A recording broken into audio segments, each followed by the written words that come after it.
पहले तो सहारा के सभी निवेशकों और सहारा के वर्कर और सहारा का जो भी मंडल है, सभी लोगों को बहुत बहुत धन्यवाद देना चाहती हूँ जो इस जंग में शामिल हुए हैं और इस मुकाम तक लाने में सहयोग दिया है।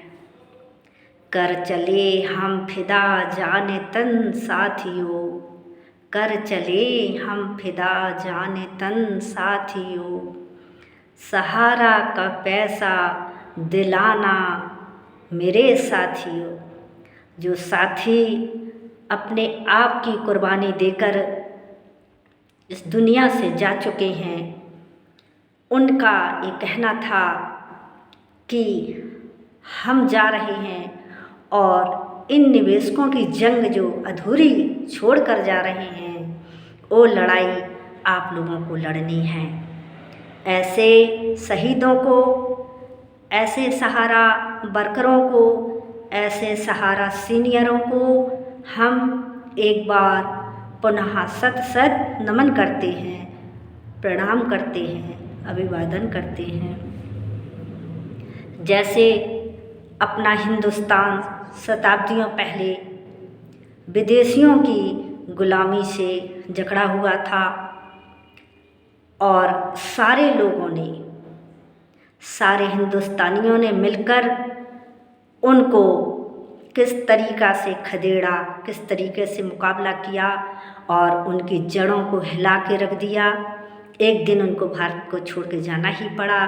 ठीक वैसे ही हमारे सहारा भाइयों ने एकजुट होकर ये सबको दिखा दिया कि हमारी शक्ति कमज़ोर नहीं है, हम गरीब ज़रूर हैं लेकिन मेहनत का पैसा है, हम उसको लेकर ही रहेंगे। और उन्होंने अपना सारा वर्क सरकार के सामने रखा है। सरकार का अभी हम देख रहे हैं कि किसान जो पीड़ित हैं, उनका किसानों के लिए कितना सहयोग है, उनके अकाउंटों में भर भर के पैसा दिया जा रहा है जो जिस हिसाब से पीड़ित हैं। तो हमको भी उम्मीद है कि हमारा जो पेपर सहित उन्होंने जो हम लोगों ने अभी कलेक्ट्रेट में जाकर सबमिट किए हुए हैं बैंक अकाउंट सहित, तो हम लोगों का भी पैसा इसी तरीक़ा से आएगा। भाई हमारे किसान भाई नसीब वाले हैं तो हम भी बदनसीब नहीं हैं, हमारा भी पैसा हमारे अकाउंट में आना चाहिए और आएगा भी। आपने इस दौर में देखा होगा कि कलेक्ट्रेट में, जो मैं बुंदेलखंड की बात कर रही हूँ, झांसी बुंदेलखंड में कलेक्ट्रेट में मैंने देखा इस कदर भीड़ उमड़ रही थी कि सुबह से लेकर 5 बजे तक लाइन ख़त्म ही नहीं होती थी। मैं जाती थी, मैंने सारी बहनों से संपर्क किया, बहनों ने भी उसी टाइम बताया कि हम सिर्फ सहारा पीड़ित नहीं हैं, हम अदर कंपनी से पीड़ित हैं और भिन्न भिन्न कंपनियों ने किस तरीक़ा से जाल बिछाकर धोखाधड़ी की है, लोगों के लाखों करोड़ों रुपयों का गोलमाल किया था।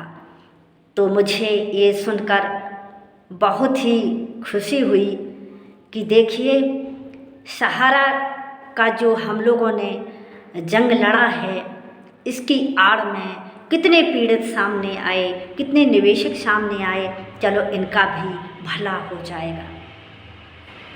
मैं एक बार फिर कहूँगी, ये देखते हुए कि विदेशियों ने, सॉरी यहाँ आवाज़ होती है, विदेशियों ने कम लूटा होगा, लेकिन हमारे घर के हिंदुस्तानियों ने इस कदर लूट डाला कि इसकी भरपाई करना असंभव सी दिखती है। और देखने में तो लग रहा है कि अरबों खरबों रुपया समथिंग हो रहा है, क्योंकि इसमें अदर कंपनियों का जब हम देखते हैं तो वो भी कहीं पीछे नहीं थी लूटने में।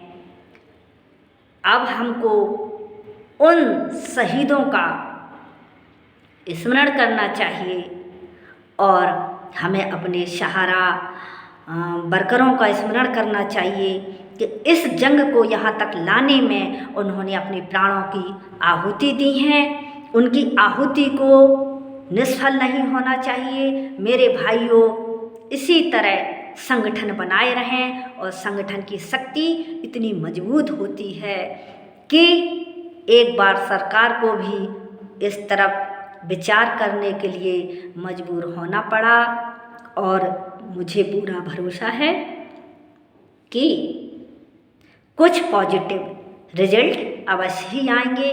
धन्यवाद। सत्यमेव जयते, सत्य की ही विजय होती है। धन्यवाद।